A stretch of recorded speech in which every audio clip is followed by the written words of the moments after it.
finalmente, todos, talvez aqui a grande maioria já conhece o nosso irmão Ricardo, que veio de Santa Catarina numa casa homônima da nossa. Ele trabalha no Centro Espírita Amor e Caridade da cidade de Itapoá. Né? Também faz esse trabalho tão bonito, né?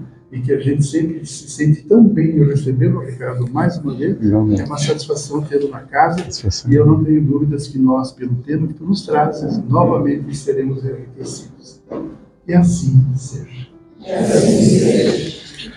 Primeiramente, boa noite a todos. Boa noite. Gratidão pela oportunidade da gente estar aqui compartilhando, né, alguns estudos, algumas reflexões a respeito dessa doutrina tão maravilhosa, tão consoladora, esclarecedora.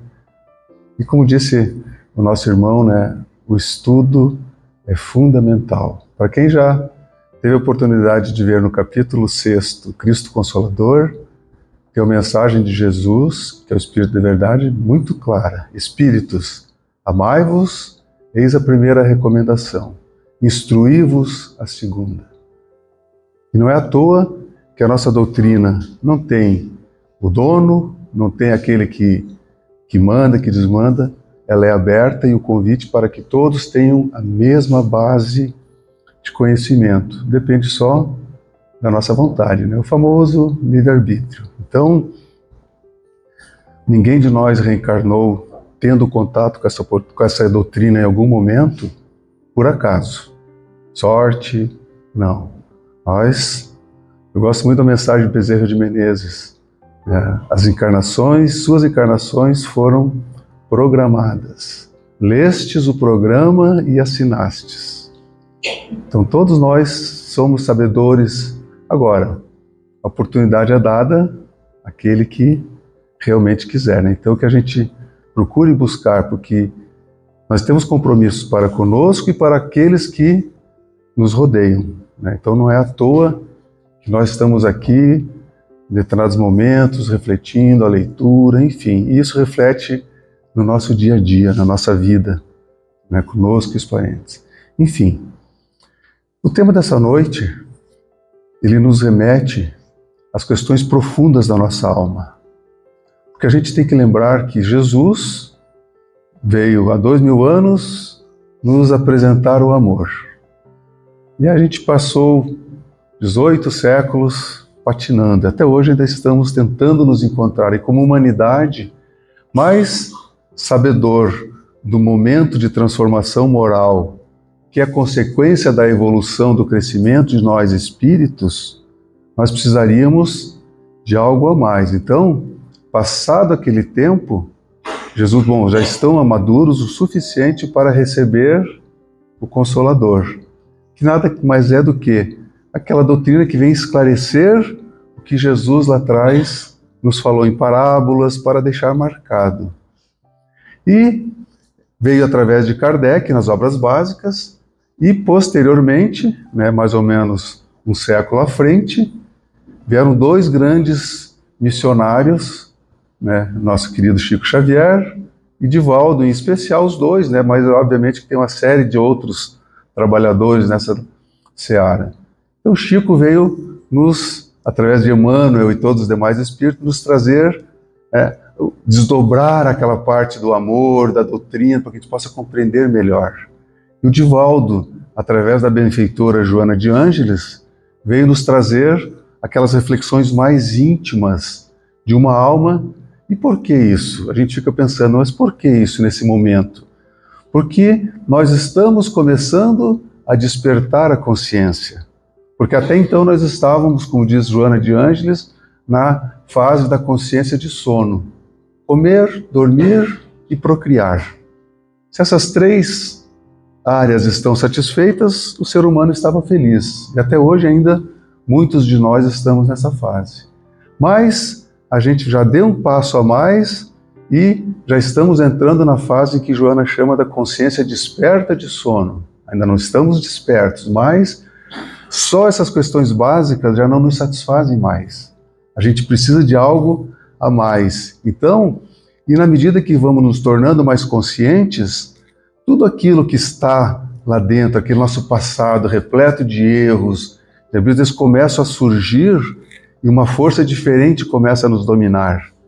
E aí que Joana de Ângeles nos traz a obra psicológica para que a gente possa dar aquele mergulho e começar a compreender o porquê desses conflitos. Quem de nós não tem conflitos, muitos grandes, outros mais ou menos, mas todos nós temos conflitos. Por quê? Porque nós estamos nos encontrando com o passado repleto de equívocos. E hoje isso está ressurgindo. Por quê? Porque para passar para a próxima etapa que esse planeta nos aguarda, nós precisamos limpar aquelas marcas profundas que estavam no nosso espírito. Por isso, Joana nos traz, e o convite de hoje é para que a gente consiga dar uma refletida, uma mergulhada, começar a olhar para dentro de nós. Por quê? Os conflitos são naturais, as dificuldades, como Jesus mesmo nos alertou, né? No mundo tereis aflições, mas tende bom ânimo. Então, Joana vem nos trazer o entendimento dessas aflições para que a gente não se ache que nós somos os esquecidos, que o pai esqueceu de nós, que a gente está tendo situações mais difíceis que o vizinho, que a nossa tendência é sempre essa, né? Como crianças, ainda que éramos espiritualmente falando, mas não queremos crescer, estamos sempre nos queixando do pai, né? Alguma coisa não deu certo, pô pai, ô mãe, quebra meu galho, né? Mas, como o pai previdente que é, perfeito, inteligente, amoroso, ele vai fazer de tudo para que a gente cresça, para que a gente assuma as responsabilidades sobre nós mesmos. Então, já estamos aprendendo, né? Ninguém mais, pelo menos já compreendendo que vinha na casa espírita para se curar de alguma coisa, lê do engano, né? Casa espírita, como qualquer igreja, como qualquer lugar, não é lugar de curar, é lugar de despertar, porque a cura está lá dentro. Nós vamos ver isso aqui mais à frente. Enfim, só queria fazer essa introdução para que a gente pudesse compreender. E Deus, como um pai previdente, ele criou os mecanismos para quê? Para que os seus filhos despertassem. Não é assim que nós educamos os nossos filhos, que os nossos pais nos educaram, criando mecanismos de dificuldade para que a gente começasse a correr atrás e crescêssemos, amadurecêssemos em função desse tipo de conduta. Só que, claro, somos ainda imperfeitos, pais imperfeitos, filhos também, mas vamos juntos caminhando. E agora está chegando o momento da doutrina espírita vir nos trazer, mais uma vez, reforçando a necessidade, porque nós ainda somos uma minoria nesse planeta. E será que nós somos privilegiados? Não. Nós nos apresentamos, fomos chamados e levantamos a mão. Mas a gente está achando, por que Deus nos deu essa oportunidade? Para que a gente permaneça aqui no Brasil, coração do mundo, né? Pátria do Evangelho, como a gente sabe, uma obra de Humberto de Campos. Aqui é um celeiro. Né? O que é o coração do mundo? O coração no corpo, não é aquele que pulsa e joga sangue para o resto do corpo? E qual é o corpo? É o mundo, né? A Terra, porque Jesus é o governador espiritual da Terra, não é do Brasil e nem dos espíritas. Então, nós temos que nos preparar para que estejamos profundamente arraigados disso, para que possamos reencarnar numa próxima situação, talvez em terras inóspitas, onde iremos lá devagarinho, não necessariamente levar o espiritismo, que não é essa a proposta, mas levar a base doutrinária. Começar a falar de reencarnação, começar a falar de amor. Então, nós precisamos estar com isso muito bem arraigado para que quando reencarnemos, isso faça parte do nosso ser, independente de onde eu estiver. Então, mais uma vez, o reforço para que a gente aproveite bem essa oportunidade. E não sabemos como será na próxima, não é? Se a gente não vai de um jeito, vai do outro, né? Deus vai sempre apertando uma linha. Enfim, então Joana faz um apanhado, e eu trouxe aqui um resumo sobre a questão da culpa. Nós vamos ver como esse mecanismo é perfeito e vai mexendo conosco de uma maneira que a gente não percebe e vai nos movimentando. Porque quem de nós gosta de se sentir incomodado? Né? Qualquer doença que nós sentimos, a gente corre atrás, né? Do remédio, do médico, de alguma situação para aliviar aquela dor. E as dores da alma, que são muito piores, E a gente passa uma existência, às vezes, inteirinha, escondido, num canto, com seus complexos, que todos trazemos e não os tratamos. Então a proposta da benfeitora é que é isso, que a gente compreenda e vá atrás, que nós estamos aqui nesse momento para limparmos, removermos aquelas marcas que trazemos do passado e que estão nos incomodando. Então, esse é o ponto, a gente precisa enfrentar, assim como enfrentamos os nossos problemas materiais. Ninguém consegue ficar em casa tendo dificuldade, vendo um filho passar fome e não correr atrás do recurso. Então, que a gente procure começar a olhar dessa maneira. Então, o que Joana nos traz sobre a culpa? Fuga ao dever gera culpa e sombra nos tecidos sutis da alma. Que ela está falando, tudo que a gente faz errado, como a gente já tem uma certa consciência, dá aquele sentimento de culpa. Isso fica marcado, são as marcas que estão lá na nossa alma, que refletem no perispírito e vão refletir no corpo físico. Então olha o mecanismo com que Deus vai nos forçando a nos mexer, gera um incômodo. A culpa surge como catarse para a libertação dos conflitos. Catarse, para quem não está habituado ao termo da psicologia, é o você jogar para fora. Conversar com um psicólogo, por exemplo, está te tratando, ela está deixando você falar. Por quê? Porque você vai jogando para fora. Nós somos como uma panela de pressão. Panela de pressão, se você não liberar a válvula ali, ela explode.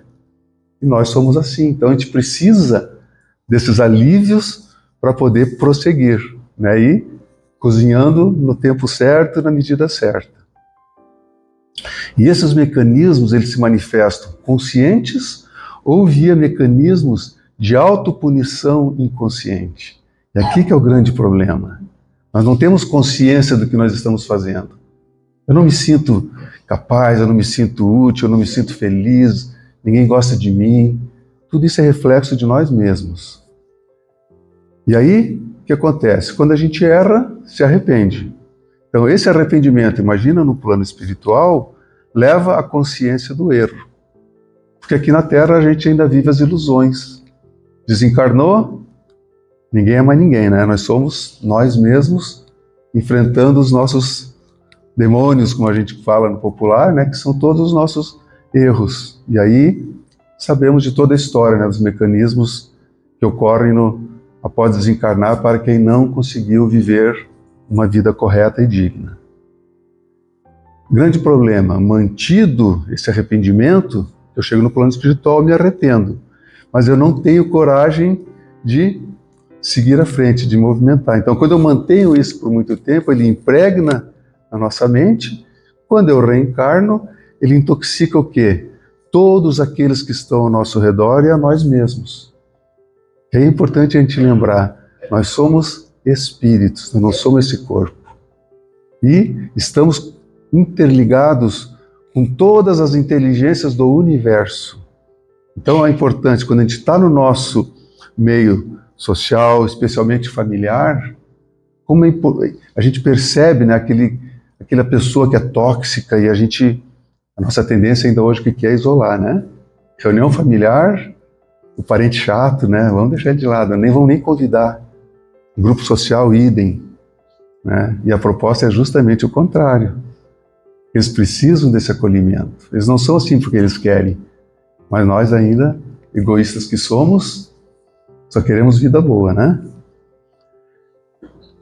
Como eu estava falando, a gente incorpora pelas nossas afinidades os princípios corrosivos de todas as inteligências.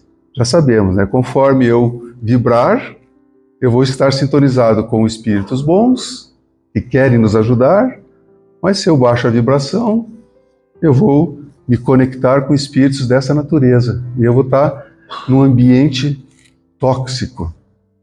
A gente não fala isso para os nossos filhos? Filho, não anda com aquela turminha ali, aquele pessoal não é bom, vão te levar para o mau caminho. Olha o raciocínio nosso. Deus nos avisando disso, A doutrina vem nos esclarecer. Então, que a gente saiba não só cobrar dos filhos, mas olhar para nós mesmos. Isso leva o nosso corpo e a alma a adoecer. Lembrando, o corpo é o reflexo do que está na nossa alma. O Chico que fala muito, né, que é o escoadouro da alma, eu vou falar mais à frente.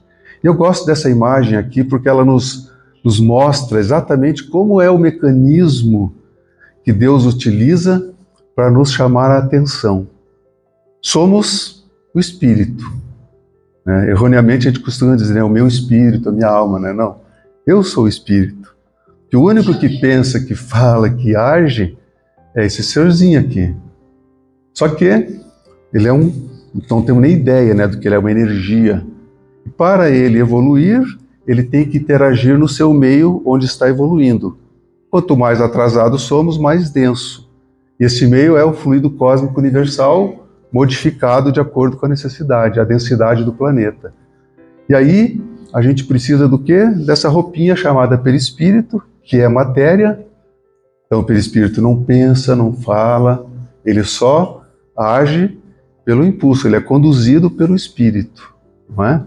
Então, e essa forma aqui, como ela é dada, como ele é formado, é um processo automático da nossa mente, como eu me sinto, eu crio essa roupa aqui automaticamente conforme eu me sinto e como está gravado na minha mente.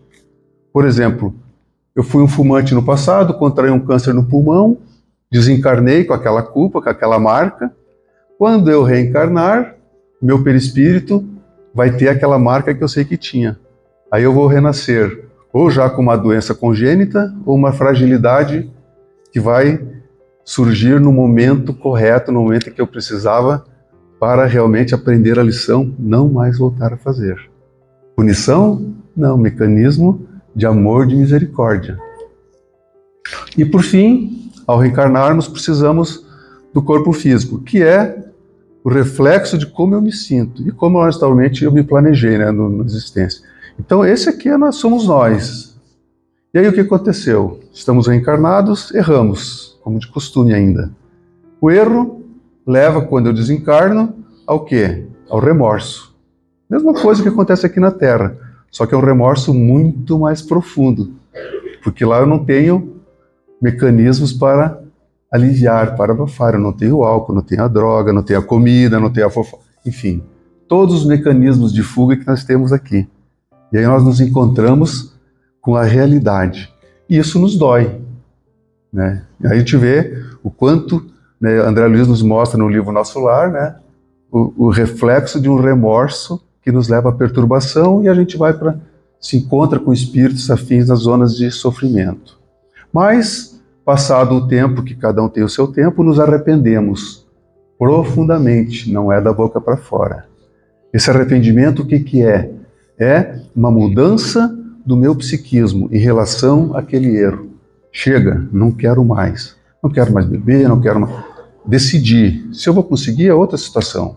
Que aí cada um de nós tem as suas fraquezas e as suas fortalezas. Mas esse é o mecanismo. Uma vez que eu me arrependi, eu volto a reencarnar. E aí, quando eu reencarno, eu trago esse complexo de culpa. Especialmente, lembra como Joana de Anjos fala no início, quando eu sei que eu preciso, mas eu não tenho a coragem ainda de enfrentar as consequências. E a gente renasce com esses complexos de culpa. E aí a gente consegue já começar a compreender os nossos comportamentos. Nós vamos aprofundar um pouquinho mais. E esse mecanismo também ocorre enquanto encarnados. Né? Aqui no capítulo 5, quando fala das aflições, né, a maioria delas são provocadas aqui mesmo. Não é nem a gente expiação, é erro nosso aqui, e que, por felicidade, a gente consegue muitos deles recuperar aqui mesmo, né, para não ter que estar acumulando dívidas. Enfim, a cura, como eu falei, não adianta eu vou no médico para curar o quê? Os efeitos. Hoje a nossa ciência já está começando a se aprofundar e adentrar nas questões espirituais, porque é a tendência, né? Mas isso tudo no seu tempo. Mas hoje ainda a gente procura os alívios aqui, os efeitos mas a causa efetiva está lá no meu espírito, no espírito, entende? É ali que está, é ali que eu tenho que curar. O médico, quando ele procura, às vezes ele acha, tu está com uma dor de barriga, mas onde é que está a causa? Ele investiga isso, né? Está alimentando errado, está comendo isso, para que a gente atue na causa. E assim funcionam todos os nossos problemas da alma, e muitos deles que estão refletidos no corpo físico, está lá no espírito. Por isso o convite da doutrina espírita para que a gente estude, compreende e se transforme. Nós viemos aqui com o único propósito: nos transformar, nos melhorar, para curar esses erros, essas marcas, para poder no futuro ter encarnações mais plenas e conseguirmos produzir mais. Mas um doente não consegue produzir o que gostaria, não é? E essa frase do Chico que eu acho lapidar, né? O corpo é o escoadouro da alma. Então, tudo que eu tenho aqui, eu preciso do corpo, da experiência na matéria, para que através dela eu consiga ir limpando essas marcas. Mas depende do meu aproveitamento. Por isso o bom ânimo de Jesus. Se eu não tiver bom ânimo, como é que eu vou reagir? Então a gente tem que cuidar, saber das nossas expiações que são necessárias para essa cura, mas mesmo assim, todos nós viemos com um programa de crescimento, de ajuda, de trabalho no bem. E eu preciso equilibrar. Então eu tenho que saber da dor, da dificuldade, mas saber que tem outra coisa boa e que normalmente é a compensação para que a gente diminua nossas dores. Está sempre no outro, no próximo. E a nossa tendência é olhar para si, eu preciso me curar, não está dando certo, Deus não me... Vou lá no centro espírita para tomar um passe para ver se melhora. É o que a gente normalmente faz, não é? Claro que isso é importante, mas o que os benfeitores fazem? Nos equilibram, para que a gente possa restabelecer o bom ânimo. Então aqui a gente vem aqui tomar uma chuveirada para poder aliviar e continuar. Mas se eu não fizer nada, eu vou passar uma existência inteira pedindo, até que chega uma hora que eles cansam, né? Não, ele está precisando sofrer mais um pouco, deixa. Só assim que ele vai aprender. E aí Joana de Ângeles nos mostra como funciona, qual é a psicologia da culpa que ela chama. São 3 momentos da nossa existência que vão nos gerando esses complexos de culpa. O primeiro deles são as vidas pregressas, né? Então, ali estamos nós naquele cadeirinha, naquele banquinho, lembrando todas as nossas existências. E quanto mais para trás, maiores atrocidades a gente cometia. Isso está tudo ali gravadinho, né? Só que uma coisa importante, lá atrás, como nós não tínhamos consciência, nós estávamos mais próximos do animal do que no homem mesmo, pleno. O que acontece? O que é um animal, o sofrimento do animal? Passa por uma dorzinha, desencarna, já nem leva, porque não tem consciência. Nós, como não tínhamos consciência ainda, então nós não tínhamos, pode ver os nossos antepassados, não tinham esses problemas de culpa, de complexo, né? Então muitos falam, nossa, essa pessoa é toda cheia de problema, porque lá atrás não tínhamos mesmo essa consciência. Então como eram as nossas expiações? Normalmente de ordem física, não é? É uma fogueirinha ali, não, uma enforcadinha ali, um tiro e coisas rápidas, porque nós ainda não tínhamos o mecanismo de reação. Hoje já estamos mais despertos, então a gente começa a trazer. Por isso que as nossas existências são tão complexas hoje. A expiação começa agora a tratar daquelas causas mais profundas, para justamente nos limpar, para que possamos enfrentar o mundo quando estiver já regenerado, fase de regeneração. Nós ainda estamos no mundo de provas e expiações, estamos nos afastando dele. Isso é individual, cada um vai mais rápido ou menos rápido, de acordo com as suas atitudes, as suas escolhas. A segunda, nós vamos falar um pouquinho mais sobre isso, é na infância. A nossa educação, a criação com que os nossos pais, os nossos tutores na escola, nos trataram, nos ensinaram, nos levaram a criar também complexos de culpa. E os outros, por nossa conta, né? Adultos ainda infantilizados, cometendo seus erros e mais à frente caindo na realidade e também gerando culpa. Então, olha como é complexo esse mecanismo, esse homem, esse espírito que somos. E precisamos compreender para trabalhar nele. Então, Joana nos traz algumas reflexões a respeito das vidas pregressas. Preexiste a vida física, naturalmente, não é? A falta gerou um conflito de consciência. Fiz um resumo, né, mas a gente consegue compreender. gera em nós, quando nos saímos das ilusões, aquela raiva contra nós mesmos, né? Por que eu fiz aquilo? Não devia ter feito. Perdi uma existência inteira. E aí, quando eu reencarno, eu fico com aquela sensação de que eu fiz alguma coisa errada. Não sei de onde que vem aquilo, mas está lá no meu íntimo. Isso se reflete nos nossos comportamentos. O remorso identifica o erro, mas sem coragem para reparar, gera o complexo de culpa, aquilo que eu comentei lá atrás. Então, olha só como são esses mecanismos. Por quê? Eu recebi um sinal de que eu fiz coisa errada, recebi o convite para corrigir, mas vamos deixar para a próxima, né? Como a gente costuma dizer, eu já fiz tudo nessa, vamos deixar para a próxima. Alto lá, né? Não podemos perder um minuto. Se manifesta sempre através de gatilhos.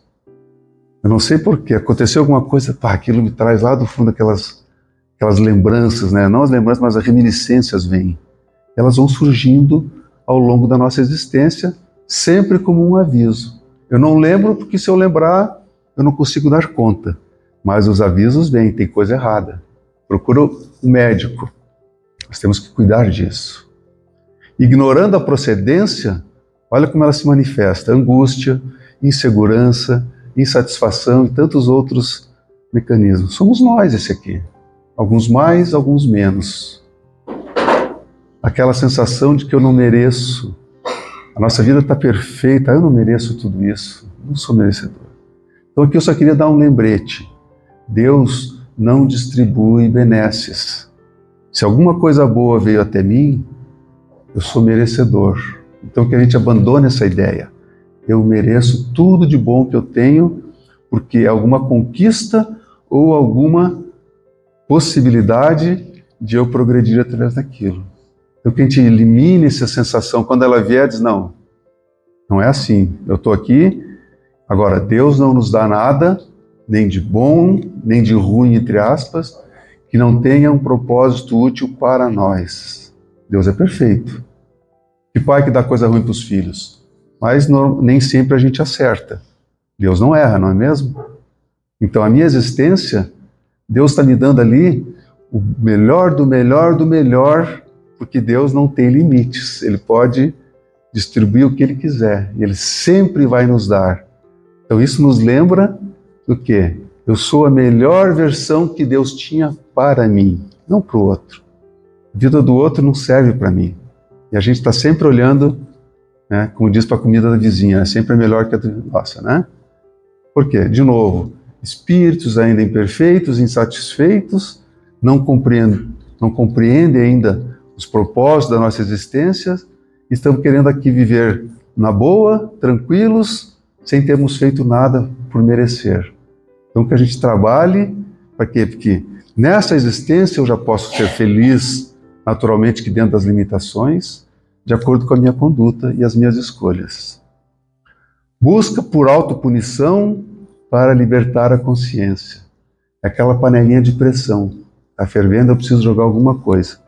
E aí, como eu não consigo, eu vou me chibatar. Vou colocar tudo que eu puder fazer, porque eu preciso daquilo. É um mecanismo que a gente tem lá dentro para jogar para fora. Não sei porquê, mas eu não mereço. Estou devendo. Não me sinto à vontade para gastar, porque eu sei que eu estou devendo para alguém. E essa é a nossa... Então, olha só como é complexo, como a gente começa a compreender tanto a nós quanto aqueles que nos cercam. Como é difícil a vida hoje por conta do passado, mas nós estamos numa fase justamente de libertar isso, para que possamos ter vidas mais plenas. E o que é o mundo de regeneração? É isso, né? Onde a gente não vai mais ter essas mazelas, mas nós precisamos ainda eliminá-las. Lembranças inconscientes ressurgem no comportamento e nos sonhos. Aqui é um ponto de atenção. Todos sabemos que ao dormir, o corpo físico recupera as energias que precisa, mas o espírito desdobra, vai para o espaço e recupera todas as faculdades daquele espírito desencarnado, a maioria delas, e vai se encontrar com quem? Espíritos afins. Então, olha a importância do sono, da preparação do sono, de uma leitura, de uma prece, manter a vibração boa, o máximo possível, porque ao desdobrar, Quem que estará me esperando do outro lado? O meu mentor vai ter longas conversas comigo, vai me explicar, eu não vou lembrar, mas eu vou trazer as reminiscências. Quantas vezes a gente dorme com o problema e acorda com a solução? Da onde que surgiu aquilo? São os benfeitores, mas ele não vai nos dar de mão beijada, então a gente não lembra de nada, mas aquilo vem. Então, como Deus é misericordioso, eu estou sozinho, ninguém de nós está sozinho. Que pai quer que o filho reprove na escola? Nenhum, não é? Isso gera, então, os conflitos psicológicos. Olhando a infância, somos todos pais imperfeitos, então é natural que todos nós trazemos as nossas perfeições, os nossos problemas, nossos complexos, e vamos descarregar em quem? Naquele coitadinho, que está ali ainda sendo moldado, fácil. Não é assim que a gente adestra os cachorros? O cachorro, a gente molda ele prendeu, nunca mais faz. E a gente quer repetir esse modelo com os filhos. E aí cometemos esses erros. Então, adultos frustrados ou imaturos, que todos somos, transmitem a própria insegurança aos filhos. Manipulam de forma abusiva. E gera na criança, na medida que ela vai desenvolvendo, o quê? Aquela necessidade que ela não sabe de onde que surge, mas foi condicionada a agradar um adulto.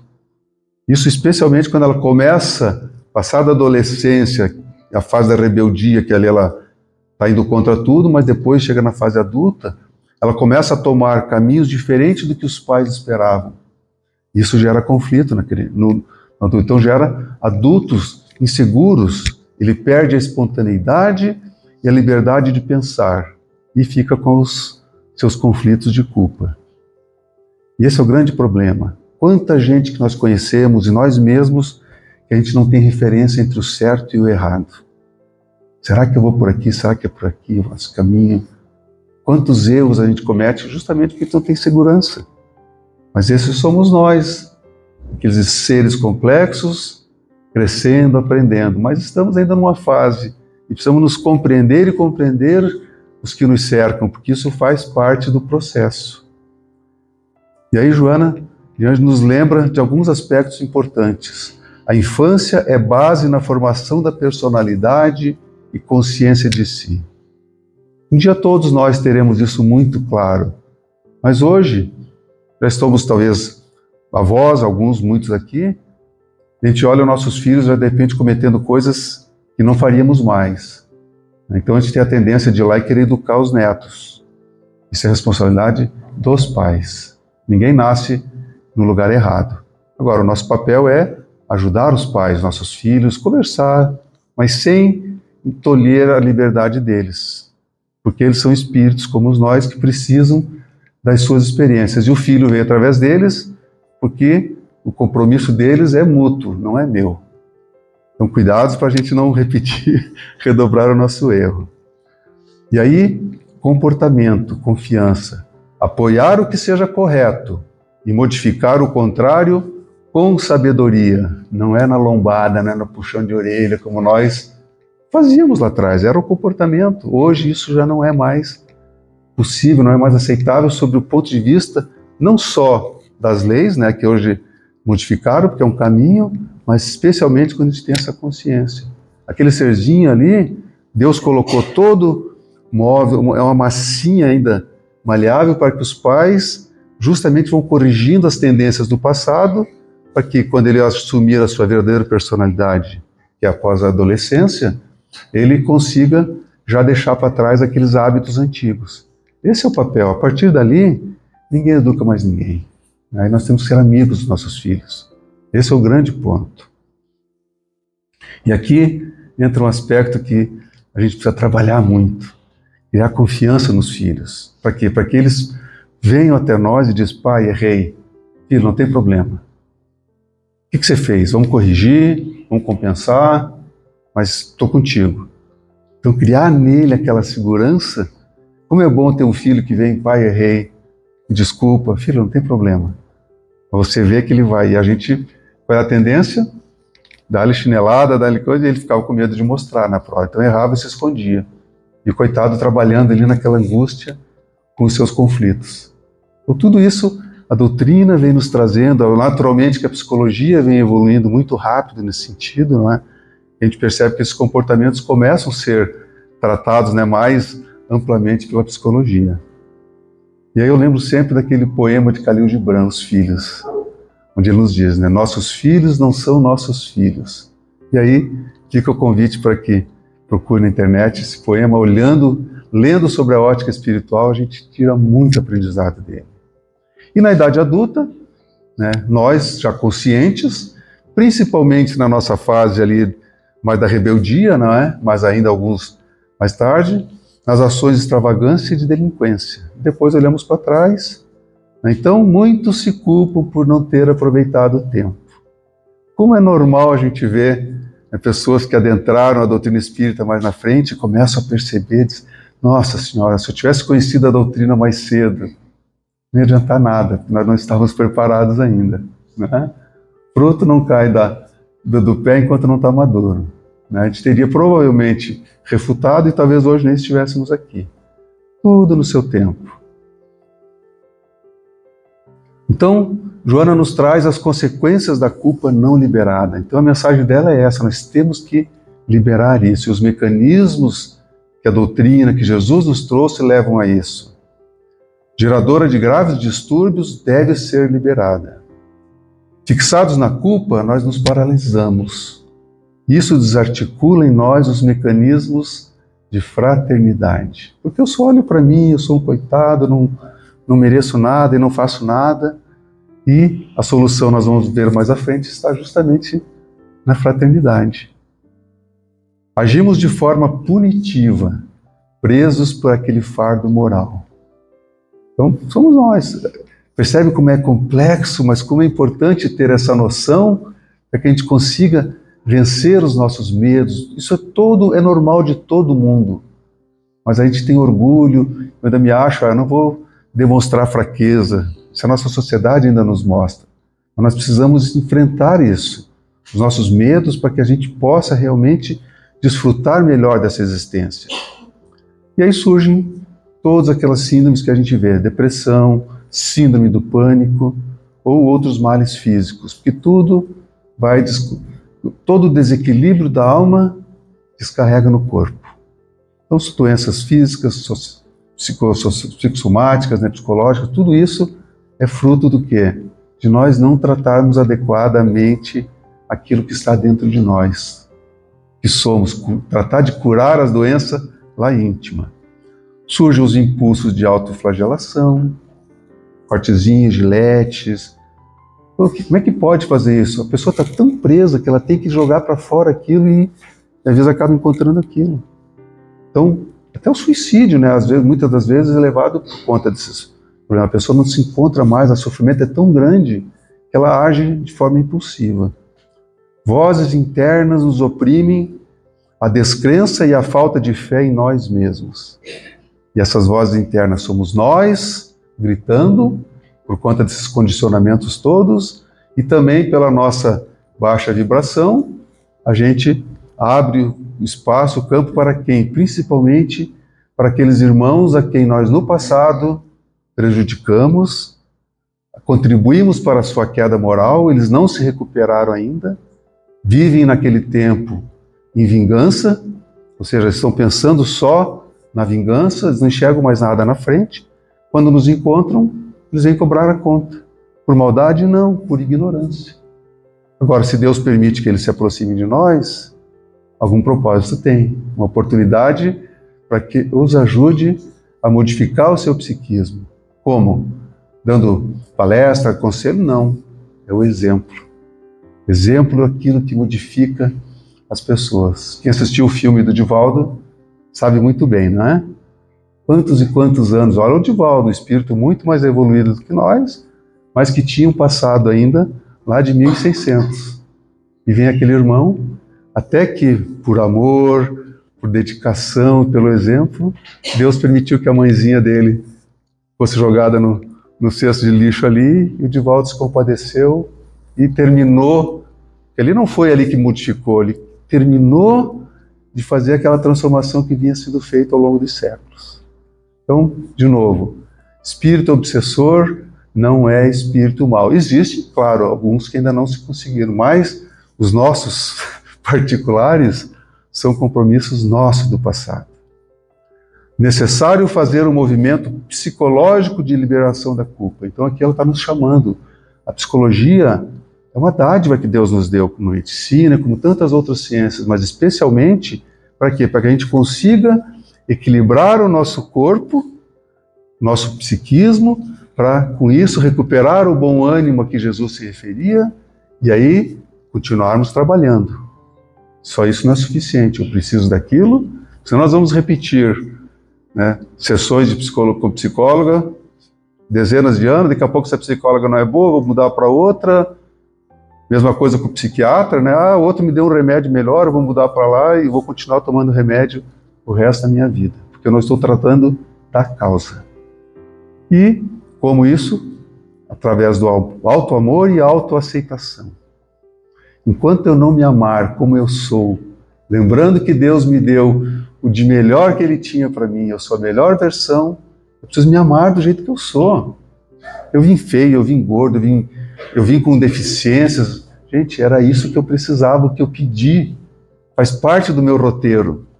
Mas Deus me deu aquilo como oportunidade, então eu preciso aproveitá-la e não ficar reclamando. Não podemos apagar o erro, porque o que está feito, está feito. Mas nós temos que aproveitar todo o erro como uma experiência, aprender através dele para que eu não volte a incorrer nele, tanto consciente quanto inconscientemente. Deter-se na culpa é ignorar o objetivo da vida, negando-se à libertação. Então nós estamos aqui para evoluir. Não tem outro propósito. Tudo que está acontecendo no meio faz parte de um roteiro muito bem elaborado. Que saibamos aproveitar esse roteiro do jeito que ele for. E Joana de Ângeles então nos traz os processos, alguns processos para a liberação da culpa. Bom que ela mostra o problema, mostra as causas e nos dá caminhos. Então essa é a proposta da série psicológica. A culpa é saudável quando agimos fora do equilíbrio da ética, porque vai nos mostrar, né? Opa, fiz coisa errada, tenho que corrigir o rumo. Conhecer a si mesmo é fundamental. E aí entra uma palavrinha que nós temos tão pouco hábito de fazer. Nós não temos tempo. Nós não temos 10 minutos, 15 minutos para cuidar de nós, para nos recolhermos num cantinho, pegar uma paisagem bonita, um lugar, ouvir uma musiquinha de fundo, e ficar olhando para dentro de nós. Criar esse hábito. Nós vamos abrindo aquele canal com aquele irmão, nosso anjo da guarda, nosso espírito protetor, que está ávido para conversar conosco, mas ele não consegue, os nossos ouvidos estão fechados. Qualquer 5, 10 minutinhos que a gente tem, vou ali para o celular, vou para a televisão, não é mesmo? E a gente esquece de nós. Então, essa grande ferramenta que nós temos, que aí eu paro, eu saio e as coisas vão vindo aos poucos, a intuição vai vindo, nossos amigos espirituais estão ali para isso, esse é o propósito deles. Mas eu preciso abrir o canal, eu preciso trocar o canal para que eles possam adentrar. E se eu não fizer o silêncio interior, eu não vou conseguir. Aí eu perco uma existência inteira de grandes oportunidades nos queixando que Deus esqueceu de mim. Como é normal, né, a gente dizer, Deus esqueceu de mim. Ah, coitado, né? Esse Deus eu sou azarado. Isso não existe. Olha só, buscar orientação psicológica urgentemente. Alguma coisa está me incomodando nessa área? Gente, vou no psicólogo, vou no atendimento fraterno, mas só as questões da doutrina não são suficientes. São importantíssimas, mas tem coisas que eu preciso trabalhar com um profissional, porque para mudar condicionamentos que eu trago, que uma conversa de meia hora, 40 minutos que seja, não vai me modificar. Ali é um despertar, é me mostrar caminhos, mas normalmente esse caminho passa por buscar ajuda profissional. Senão Deus não teria nos enviado no tempo certo essas ciências. Mudar a atitude perante a vida e aos relacionamentos. E aí ela fecha o quê? O trabalho edificante. Ali está a solução de todos os meus problemas. Porque se eu estou devendo, Como é que eu vou eliminar aquela minha dívida? Não é pagando? Mas o termo não é pagamento, né? O termo é justamente compensando aquele mal que eu fiz com o bem que eu fiz. Daí a gente consegue compreender aquela fala de Simão Pedro: o amor cobre a multidão de pecados. Os pecados nós os temos, os erros. E eu preciso eliminar aquelas marcas de mim. Como é que eu vou eliminar? Me preocupando com o próximo. Porque eu desvio a atenção do meu problema e vou em direção àquele meu irmão. E eu vou aliviando. Quando chega um momento eu penso, passou todo aquele meus complexos de culpa, por quê? Porque eu estou começando a me sentir útil. E aí as vibrações que vêm, cada pessoa que você ajuda, lembrem, tem o seu anjo da guarda, tem os seus familiares que estão vendo, nossa, olha aquele irmão, marca o coraçãozinho dele, como o Haroldo Dutra dizia numa das suas palestras. Marca o coraçãozinho dele, que uma hora ele vai precisar de ajuda e nós estaremos lá. Aí tu ajuda um, ajuda outro, ajuda outro. Você tem uma centena de espíritos cuidando de você, preocupado contigo, que não vão te deixar cair mais. Então, a importância da gente sair do nosso mundinho, das nossas horinhas sagradas de descanso, não que a gente não precise, não mereça. A gente descansa um pouquinho demais às vezes, né? Então, aproveitemos cada minuto em prol do outro, servindo. Solidariedade e compaixão são os mecanismos de diluição da culpa. Lembre, ninguém vai eliminar a culpa com virar um botão. É diluir pouco a pouco. Como água suja, né? Num sifão, estou jogando água limpa, aos pouquinhos vai melhorando. Tomar consciência do erro e iniciar a reparação. Ou consciente ou inconsciente. Os sintomas estão dizendo, errei, vou repará-los. O caminho já sabemos qual é, né? Jesus já nos deixou lá atrás o caminho. O antídoto para a culpa é o perdão. Perdoar, pedir perdão para si mesmo e seguir servindo.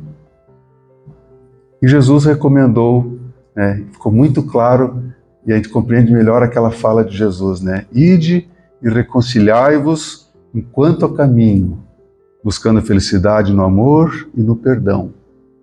Porque todos aqueles que estão conosco são companheiros do passado que nós brigamos, nos prejudicamos mutuamente e que recebemos a dádiva do reencontro, uma reencarnação para podermos nos reconciliarmos. A soma das ações positivas, né, como eu já falei, quitará o débito moral que contraístes. Fora da caridade não há salvação. Foi o que Allan Kardec nos deixou, né, como uma máxima dentro dessa doutrina. Tudo isso a gente começa a ver que tem um sentido, não são só frases de efeito, frases bonitas, tem um sentido muito profundo que nós ainda nem conseguimos compreender o todo, mas já conseguimos olhar. E aí, para encerrar, eu queria deixar essa mensagem. Eu encontrei enquanto estava pesquisando esse assunto, não conheço a autora, tenho o nome dela, procurei, não consegui encontrar, mas achei que faz um fechamento, ela é maravilhosa no sentido de nos dar justamente inspiração, consolo diante de tudo isso que está acontecendo. Ainda há muita noite em nós, mas o amor divino é semente em nosso espírito. É fundamental se aplicar ao serviço do bem. Avançar, mesmo que em terras inóspitas, e é a nossa realidade ainda hoje. Retirar com esforço próprio as pedras do caminho e plantar flores. Deus nos convida a construir jardins. Esse é o propósito da nossa existência. Criamos jardins íntimos. Para isso, Ele nos convoca a ver a beleza dentro de nós. A fixação nos entulhos mentais nos impede de ver. Olha só a nossa cegueira. É preciso construir o céu dentro de nós. Toda a nossa existência é uma oportunidade de jardinar. Não importa o que aconteça, sempre tem um cantinho de terra para eu plantar uma florzinha. Isso no sentido geral, que a gente possa estar sempre plantando o bem onde a gente passar. Arregaçar as mangas sem medo e sem olhar para a retaguarda. A matéria-prima é o momento, esse que já se esvai. Então, vou deixar para amanhã. Não, amanhã não. Tem que começar agora. Sair daqui, meu propósito, vou chegar em casa, qual vai ser meu comportamento, minha atitude perante meus familiares, mas principalmente perante mim mesmo. Essas são decisões que a gente tem que tomar urgente. Nós não temos mais tempo para nos retardarmos. Temos tempo, nós temos o tempo, a eternidade, né? Mas o preço disso a gente sabe que será cada vez mais difícil para o nosso próprio crescimento. O passado já passou e o futuro depende da coragem do agora. Sem olhar mais para o passado, liberta-te da culpa e semeia jardins. Essa, em essência, é a razão de estarmos todos aqui. O nome dela é Nani Mendonça. Deixo o nome aqui em relação, acho que merece, eu achei muito inspiradora e fecha tudo isso que a gente conversou. Então a gente roga a Jesus, aos amigos espirituais que nos fortaleçam, que nos inspirem e que a gente consiga encontrar forças para lutar contra todas as nossas dificuldades que fazem parte de um roteiro muito bem elaborado, do qual nós fomos coautores, e só nos falta agora aquela fé raciocinada que Allan Kardec nos deixou. Ninguém de nós recebe uma tarefa, por mais difícil que seja, se não houver plenas possibilidades do sucesso. Deus, nenhum pai faria isso com o filho, quem dirá nosso Pai que é puro amor, que é sabedoria, que é perfeição. Que Jesus nos abençoe. Obrigado.